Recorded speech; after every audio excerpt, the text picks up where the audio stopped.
Hello दोस्तों, स्वागत है आपको फिर से एक नई वीडियो के साथ। मेरा नाम है प्रवीण और आप देख रहे हैं रेलपथ चैनल। दोस्तों, आपको पता होगा कि भारत के जितने भी डिवीज़न में जेई पोस्ट होते हैं उसका 20% रिजर्व होता है डिपार्टमेंटल कैंडिडेट के लिए, ताकि ट्रैक मेंटेनर एलडीसी कोटा के तहत एग्ज़ाम देकर 4200 ग्रेड पे की प्रमोशनल जेई की पोस्ट पर ज्वाइन हो सके। दोस्तों, इस एग्ज़ाम में टोटल 110 क्वेश्चन पूछे जाते हैं, जिसमें 100 का ही आंसर देना होता है। 10 ऑप्शनल क्वेश्चन होते हैं जो हिंदी राजभाषा से पूछे जाते हैं। तो दोस्तों, यहाँ क्वेश्चन हिंदी में कराया जाएगा, जिससे आपको पूरा लाभ मिल सके। अगर आप भी आने वाली एग्ज़ाम की तैयारी कर रहे हैं तो आप मेरे चैनल को सब्सक्राइब करें और बेल आइकन दबा लें, जिससे आने वाले वीडियो का नोटिफिकेशन आपको मिलता रहे।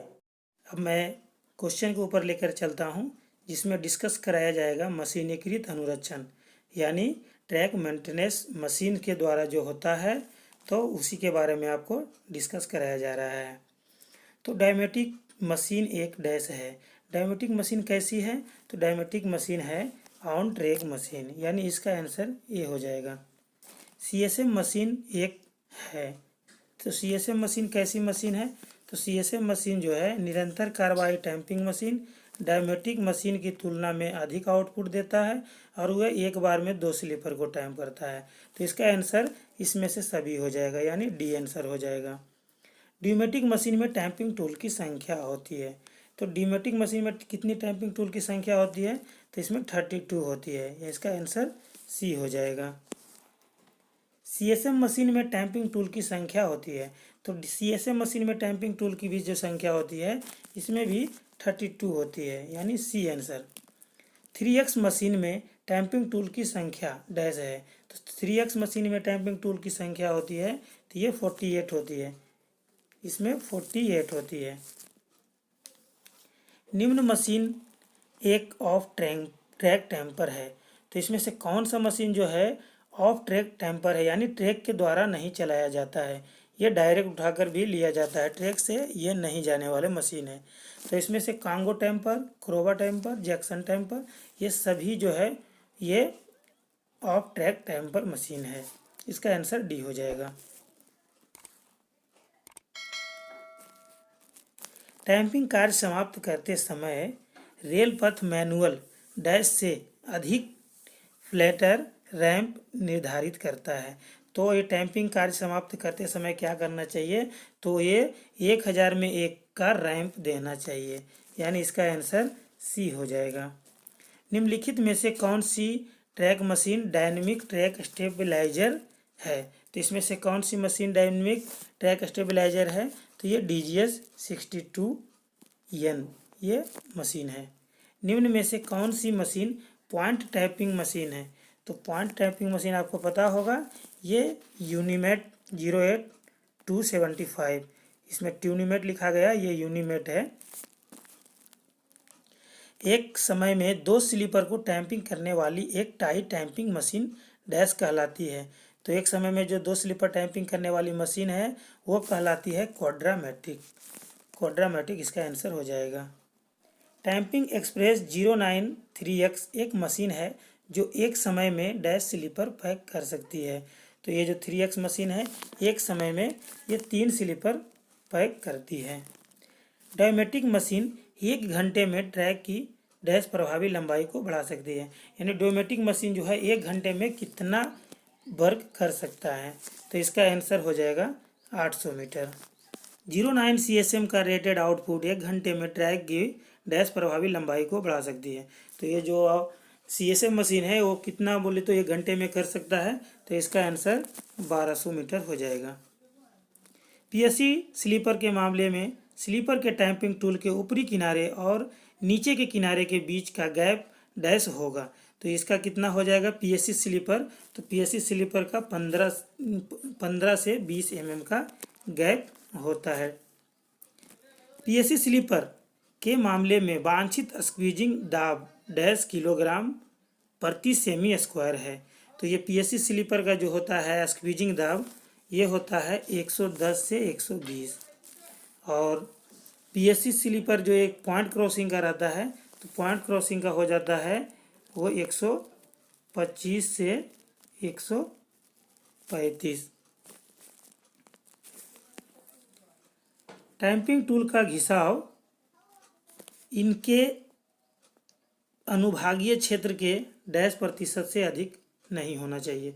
तो टैंपिंग टूल उसमें जो रहता है जिससे पैकिंग किया जाता है, उसका घिसाव जो है 20% से अधिक नहीं होना चाहिए। डायनेमिक ट्रैक स्टेबलाइजर एक मशीन है जिसका उपयोग डैश के लिए किया जाता है। तो इसका किस लिए उपयोग किया जाता है? तो इसका उपयोग किया जाता है गिट्टी का चकबंदी। बीसीएम मशीन का प्रभावी प्रति घंटे काम करने का आउटपुट $मीटर प्लेन ट्रैक है। तो बीसीएम मशीन जो है ये 1 घंटे में कितने आउटपुट दे सकता है? तो ये है जो 200 मीटर देता है। और एक आया है एसबीसीएम जो 1 घंटे में 400 मीटर देता है। तो इसका आंसर 400 मीटर एसबीसीएम का होगा। बीसीएम के लिए आवश्यक न्यूनतम गिट्टी कुशन -mm होनी चाहिए। तो बीसीएम के लिए कितनी होनी चाहिए?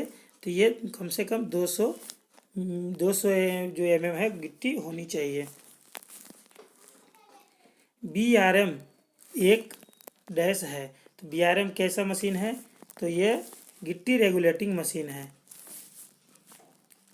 एफआरएम एक डैश है।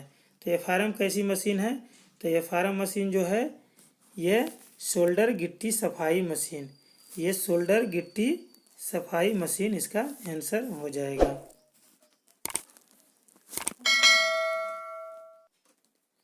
निम्नलिखित मशीन ट्रैक बिछाने का एक मशीन है। निम्नलिखित में से जो है कौन सा मशीन ट्रैक बिछाने का एक मशीन है? तो ट्रैक जो हम लोग बिछाते हैं स्लीपर, तो वो कौन सा मशीन के द्वारा बिछाया जाता है? तो इसका आंसर हो जाएगा PQRS मशीन है, जो स्लीपर लेकर जाता है और डायरेक्ट बिछाकर आता है। डैश के लिए RGM मशीन का उपयोग किया जाता है। तो RGM मशीन का उपयोग किसके लिए किया जाता है? तो इसका आंसर हो जाएगा रेल ग्राइंडिंग। रेल ग्राइंडिंग के लिए RGM मशीन का उपयोग किया जाता है। UTV एक वाहन है जिसका उपयोग डैश के लिए किया जाता है। तो UTV का जो उपयोग किया जाता है तो किसके लिए किया जाता है? तो इसका आंसर हो जाएगा सामग्री को ले जाने के लिए किया जाता है। कटर चैन संचलन के उल्लंघन से बचने के लिए डैश की चौड़ाई में कोई अवरोध नहीं होना चाहिए। तो ये कटर चैन के लिए कोई अवरोध नहीं होना चाहिए। 4100 mm यानी 4100 mm तक उसका जो है कटर चैन की दूरी रहता है, उतना दूर में कोई अवरोध नहीं होनी चाहिए। इसका आंसर हो जाएगा बी। यूनिमैट द्वारा पॉइंट व क्रॉसिंग की टैंपिंग के दौरान डैश क्या होगा? तो यूनिमैट के द्वारा जो टैंपिंग होती है तो इसका ये जो करती है, मेन लाइन को पहले टैंप किया जाएगा, उसके बाद 20 mm का साधारण लिफ्ट दिया जाएगा। तो इसका आंसर ए व सी दोनों सही हो जाएगा। यानी इसका आंसर ए और व सी दोनों सही हो जाएगा। CRS का अर्थ होता है, CRS का अर्थ होता है कमिश्नर ऑफ रेलवे सेफ्टी, यानी रेल संरक्षा आयुक्त। इसका आंसर हो जाएगा सी। BCM कटर एक बार को इंसर्ट करने के लिए आवश्यक ट्रेंच डैश। तो BCM कटर को जो चैन काटते हैं तो उस समय पे कितनी होनी चाहिए? तो 30 सेमी गहरा होनी चाहिए तथा 1 मीटर चौड़ा होनी चाहिए। यानी इसका आंसर सी हो जाएगा। जब इंजन ढकेल रहा है और ब्रेक वैन सामने नहीं है तो सामग्री गाड़ी की गति किलोमीटर प्रति घंटे से अधिक नहीं होगी। तो जब अगर ब्रेक वैन सामने नहीं है तो उसकी गति होनी चाहिए 8 किलोमीटर प्रति घंटा। मेटल क्रेन के संचालन हेतु PQRS काम के लिए आवश्यक ऑक्सिलरी ट्रैक का गेज है mm में। तो गेज जो होता है PQRS का तो कितनी होनी चाहिए? तो ये 3400 mm होनी चाहिए। सामग्री गाड़ी के लिए लाइन क्लियर देने समय सुनिश्चित किया जाए कि डैश। बोले तो अगर सामग्री गाड़ी का लाइन क्लियर दे रहा है तो उस समय पे ये सुनिश्चित किया जाना चाहिए कि चल आयामों का उल्लंघन करने वाला कोई सामान छूटा नहीं है। इसका आंसर बी हो जाएगा। टैंपिंग करते समय रन इन और रन आउट रैंप डैश होगा। तो टैंपिंग करने समय रैंप जो होता है तो वो रैंप कितनी होनी चाहिए, तो ये 1000 में 1 होनी चाहिए। ये सबसे BBI क्वेश्चन रहता है। डैश को निकालने के लिए रेल ग्राइंडिंग मशीन का उपयोग किया जाता है।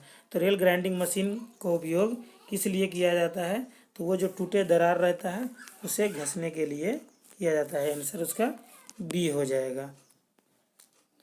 रेल ग्राइंडिंग मशीन का उपयोग डैश को निकालने के लिए किया जाता है। तो उससे क्या निकाला जाता है, तो उसे इसका आंसर फटिंग दरारें हो जाएगा। फटिंग दरारें निकाला जाता है।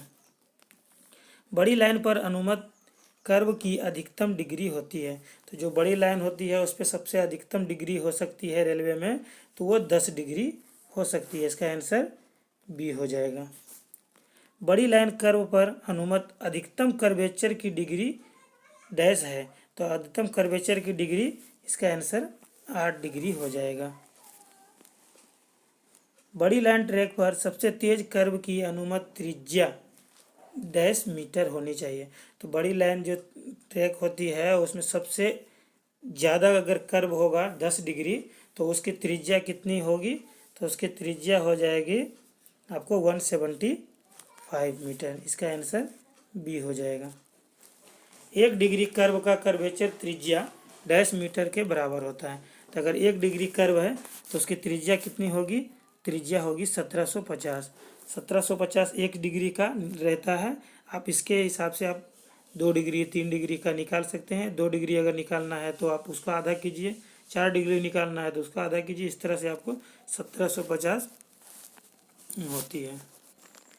1750 मीटर की त्रिज्या वाला कर्व डैश डिग्री के समान होता है। तो इसका आंसर हो जाएगा 1 डिग्री। त्रिज्या और कर्व की डिग्री के बीच का संबंध होता है। तो डी बराबर 1750/r होगा और आर बराबर 1750/d, यानी इसका आंसर सी, दोनों ए और बी दोनों हो जाएगा। बड़ी लाइन ग्रुप मार्ग में ए मार्ग में ट्रैक ऊर्ध्वाधर कर्व की न्यूनतम त्रिज्या होती है। तो ए मार्ग की जो त्रिज्या होती है नॉर्मल, वो 4000 मीटर होती है। इसका आंसर डी हो जाएगा। कर्व को मापने के लिए कार्ड की लंबाई डैश मीटर होनी चाहिए। तो कर्व मापने के लिए जो कार्ड की लंबाई होती है वो कितनी होती है, ये 20 मीटर होती है। इसका आंसर डी हो जाएगा। तो दोस्तों, मैं आगे क्वेश्चन अगले पार्ट में कराऊंगा। इस पार्ट में मैं इतना ही क्वेश्चन करा देता हूं, क्योंकि वीडियो बहुत काफ़ी लंबा हो जाएगा। अगर आपको वीडियो अच्छा लगे तो आप दूसरी पार्ट को भी देख लीजिएगा और अपने दोस्तों के साथ शेयर कर दीजिएगा। अगर आपको वीडियो अच्छी लगे तो आप लाइक शेयर कमेंट कीजिए और अपने दोस्तों के साथ शेयर कीजिए। धन्यवाद।